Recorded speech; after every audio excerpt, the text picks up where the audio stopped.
un peu évoquer pour nous l'origine des petits insectes? Alors en fait, moi quand je suis allé chez Sarbacane, c'était surtout pour livre pour enfants, parce que je les connais surtout pour ça. Ouais. Et en même temps, je voulais leur montrer un peu la bande dessinée, parce que je savais qu'il y avait Gwen de Bonneval qui travaillait là-bas. Et j'ai beaucoup apprécié son travail sur Capsule Cosmique. Oui, parce que Gwen de Bonneval a été rédacteur en chef de cette revue. Voilà, cette revue qui n'existe malheureusement plus. Et donc en fait, j'étais allé là-bas et j'ai montré mes trucs pour enfants, et en fait, ça leur a bien plu. Au début, il y en a un qui voulait prendre, mais finalement, ils n'ont pas pris. Et en fait, finalement, ils ont beaucoup accroché sur j'avais une bande dessinée pour adultes, que c'était mon projet de fin d'études en fait. Et moi, je voulais pas du tout leur montrer ça au début. Et en fait, ils m'ont dit qu'ils voulaient bien la faire, qu'ils étaient intéressés, qu'ils voulaient en voir plus, mais qu'a priori ils étaient intéressés.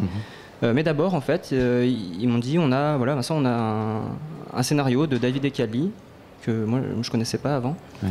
Et en fait, on n'a pas de dessinateur pour son scénario. Et alors, est-ce que ça t'intéresserait de travailler avec lui? Parce qu'ils m'ont dit tout ce que tu nous montres, c'est des scénarios à toi.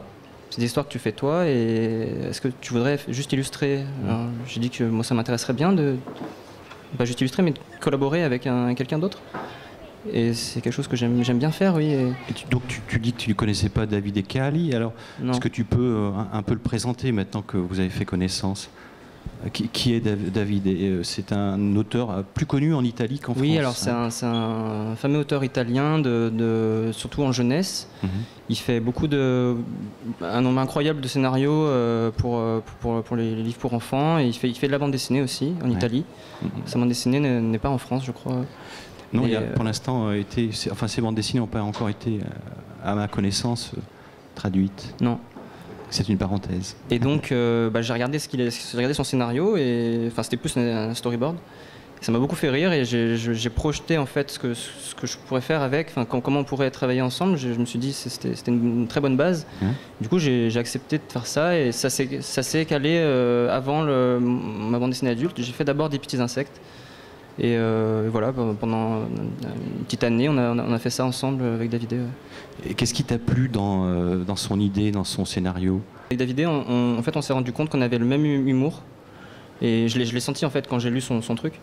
Et du coup, ce qui m'a plu de travailler avec lui, c'est que je suis pas resté à ma place de dessinateur. On a vraiment échangé en fait.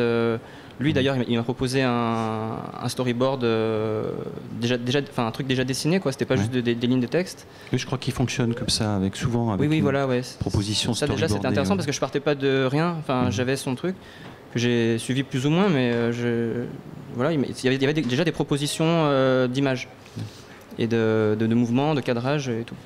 Et moi de mon côté, en fait, j'ai modifié son histoire. On a vachement discuté par mail.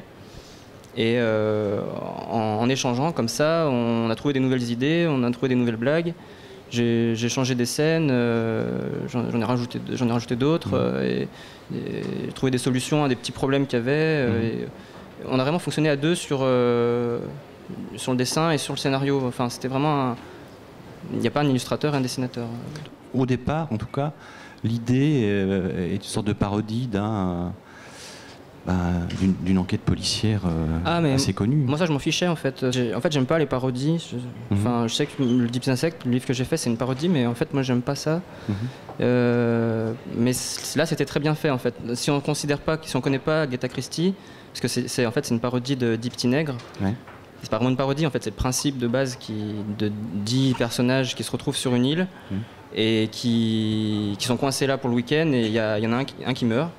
Et puis un deuxième, et puis un troisième, et en fait, en gros, le lecteur doit deviner qui est le tueur. Mais si on ne connaît pas le roman, ça marche très bien. Et il n'y a pas de référence au livre. Dans votre manière de collaborer, quelle a été la réaction de David sur ton dessin, sur les propositions graphiques des personnages, etc. Il m'a dit un truc qui m'a fait très très plaisir. Il m'a dit oui, Vincent. Je ne sais pas comment tu as fait, mais tu as rendu mes personnages encore plus débiles que ce que j'y avais fait. Ça m'a fait vraiment plaisir parce que ces personnages étaient vraiment très débiles à la base. Justement, ce choix graphique, il s'est imposé tout seul. Pourquoi tu as opté pour ça? Pourquoi je dessine comme ça? Ouais. Non, mais pour cet album aussi, en particulier. En fait, je dessine un peu de manière un peu géométrique comme ça, un peu tout le temps. Enfin, c'est ce que la façon dont j'ai choisi de dessiner en règle générale, parce que ça me plaît de radicaliser les formes, de faire des choses très simples, un peu naïve, j'aime beaucoup les choses comme ça. Et donc pour 10 petits insectes... Moi j'ai lu que tu étais assez influencé par le graphisme russe du début du XXe siècle. Oui, en fait j'adore tout ça quand avec des lignes très simples, des formes très réduites, on arrive à exprimer des choses finalement assez variées. Et c'est un sens du dessin qui me plaît. Je trouve que c'est ça vraiment qui est intéressant. Plutôt que de représenter les choses de façon concrète, réaliste. Moi, ça me plaît plus de faire ça. Ils sont venus pourquoi, d'ailleurs, sur l'île de la Tortue? Pour quelles raisons sont-ils venus les uns les autres? En fait, ils ont reçu des invitations chacun pour venir sur cette île. Chacun a un métier ou une particularité. Par exemple, le Phasme, Jean Clou, il s'appelle. Lui, c'est un imitateur. Oui. Et il vient parce qu'il croit qu'il va recevoir un prix d'imitation. Et en fait, chacun vient comme ça pour une raison différente. Et finalement, ils se rendent compte en arrivant là-bas que déjà qu'ils ne viennent pas pour la même chose, mais qu'en plus, c'est pas vrai. Il y a une cigale aussi qui espère participer à un concours de musique country. Oui, alors qu'en fait, il joue très très mal. Oui. Voilà. Oui, on l'imagine. On y voit même donc un fameux détective flanqué d'une larve qui lui sert d'assistant. Oui. Voilà.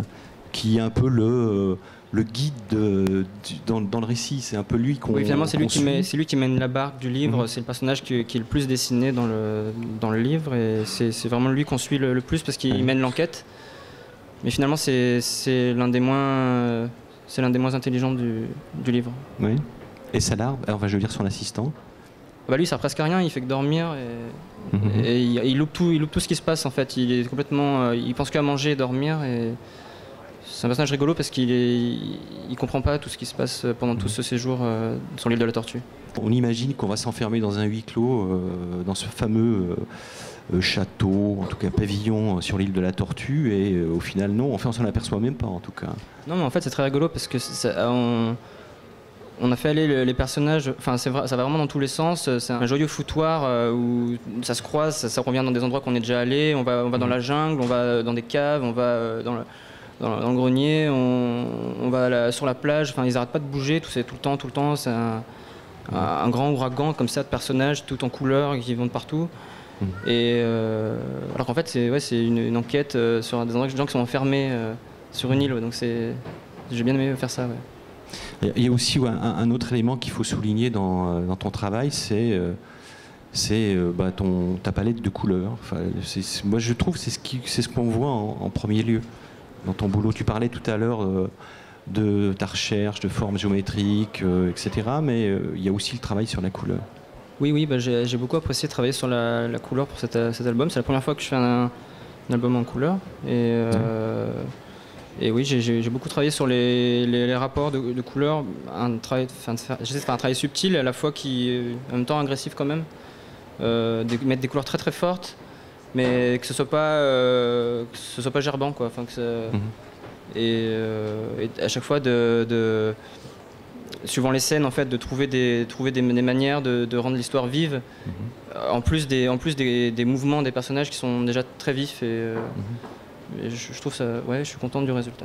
Des projets en livre pour enfants maintenant? Oui, j'ai des projets, oui, encore rien de sûr, mais j'ai plein de projets, tout le temps plein de projets. Et voilà.